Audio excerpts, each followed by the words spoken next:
Oh, you think Karen from HR is scary because she reports people from microwaving fish in the office? Well, buckle up, Buttercup, because today we're talking about women who made Karen look like a friendly golden retriever. I'm talking about ladies who could end civilizations before their morning coffee got cold.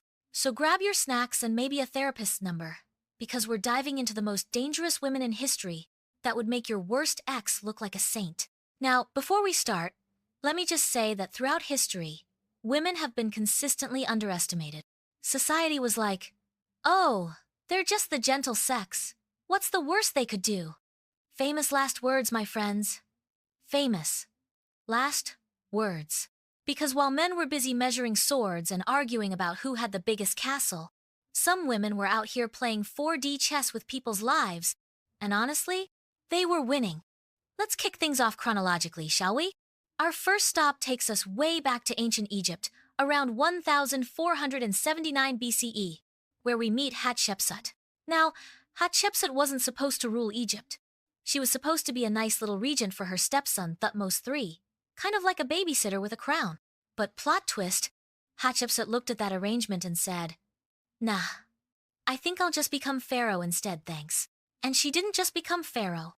She literally put on a fake beard and everything.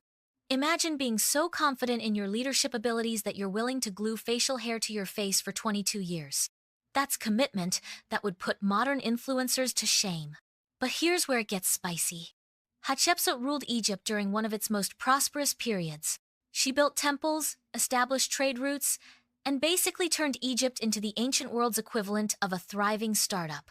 Meanwhile, her stepson Thutmose III was probably in the corner doing the ancient Egyptian version of rage tweeting. The woman was so successful that after she died, old Thutmose went around trying to erase her from history by defacing her monuments.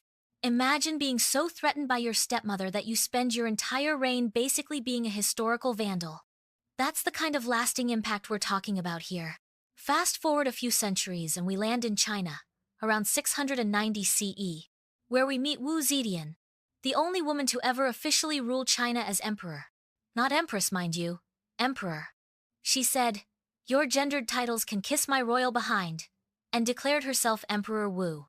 This woman climbed the political ladder like she was playing a deadly game of snakes and ladders, except all the snakes were actual people, and all the ladders were built on their graves. Wu Zetian started as a concubine to Emperor Taizong, which was basically like being an intern with extremely uncomfortable job requirements.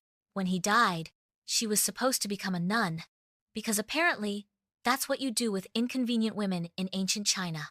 But Wu Zetian looked at that life plan and said, absolutely not. Instead, she seduced the new emperor, Taizong's son, became his concubine, then his wife, then basically the power behind the throne, and eventually just took the throne for herself. Talk about a career pivot that would make LinkedIn coaches weep with joy. And let me tell you, Wu Zetian didn't mess around. She allegedly killed her own daughter and blamed it on the current empress to get her removed from power. She had people tortured, executed, and exiled faster than you can cancel a Netflix subscription. Her secret police network was so extensive that people were afraid to whisper complaints about the weather. The woman turned paranoia into an art form, and China into her personal chessboard. But here's the kicker. Under her rule, China actually flourished. She promoted based on merit rather than birthright, expanded the empire, and even established the first complaint box for citizens to report corrupt officials. So basically, she was simultaneously the most terrifying and most effective ruler China ever had. It's like if your scariest boss was also the one who actually got stuff done and gave you a raise. Now, let's hop over to France in the 1400s, where we meet a woman who's probably rolling in her grave at how history remembers her. Gilles de Rais' contemporary, and I'm talking about the historical figures around Joan of Arc's time, but specifically focusing on Catherine de Medici, who came a bit later but deserves her spot here. Actually, let me tell you about someone even more terrifying, Locusta of Gaul.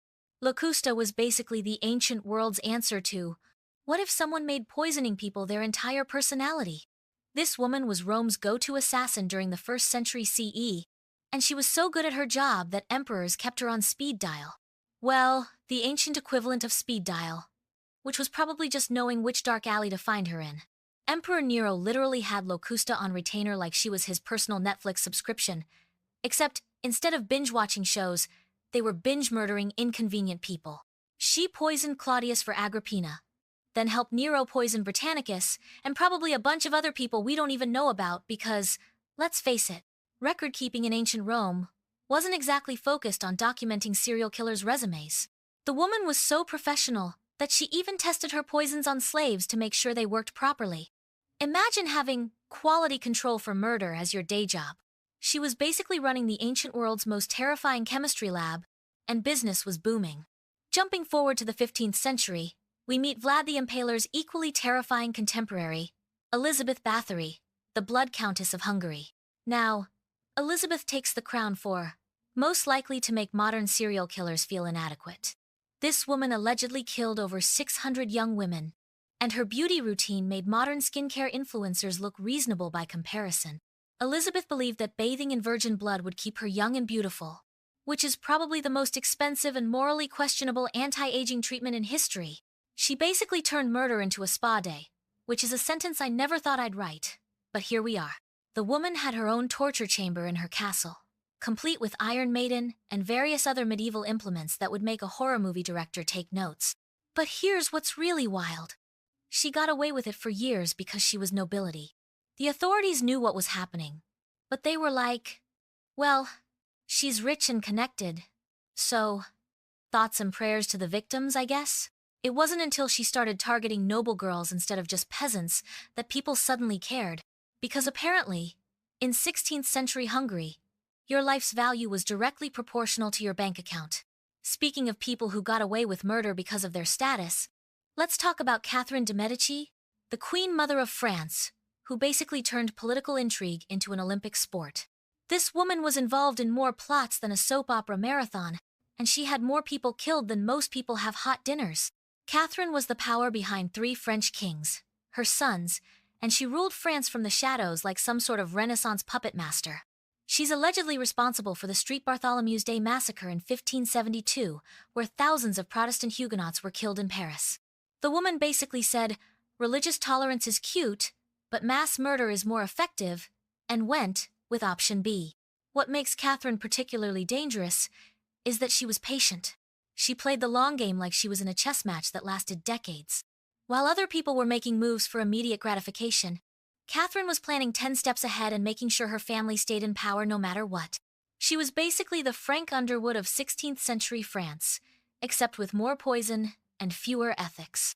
But perhaps the most terrifying thing about all these women isn't just that they were individually dangerous, it's that they were all underestimated right up until the moment they destroyed their enemies. Society looked at them and thought, oh, just another woman, what's the worst that could happen? And then proceeded to find out exactly what the worst was. These women understood something that modern people are still learning, that being underestimated is actually a superpower. While everyone was watching the men make obvious power moves, these ladies were quietly arranging chess pieces and planning checkmates that wouldn't be obvious until it was far too late to do anything about it.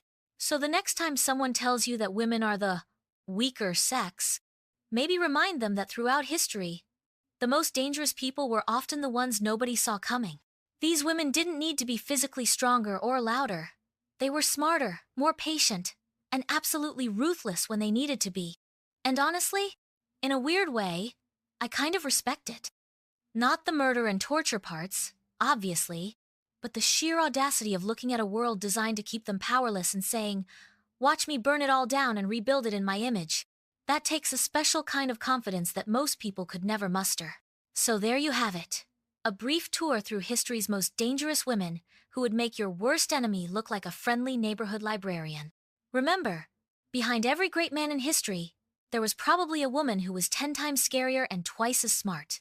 If this video made you realize that your problems with difficult people are actually pretty manageable compared to dealing with ancient serial killers and power-hungry queens, smash that like button, because apparently learning about historical psychopaths is therapeutic.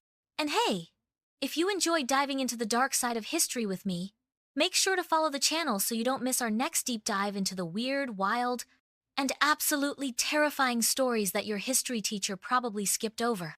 Trust me, there's plenty more where this came from. Drop a comment and let me know which of these historical bad girls you think would survive longest in a modern reality show. My money's on Wu Zetian because that woman knew how to play the long game. Until next time, stay curious, and maybe be grateful you're living in an era where the worst thing most people can do to you is leave you on read.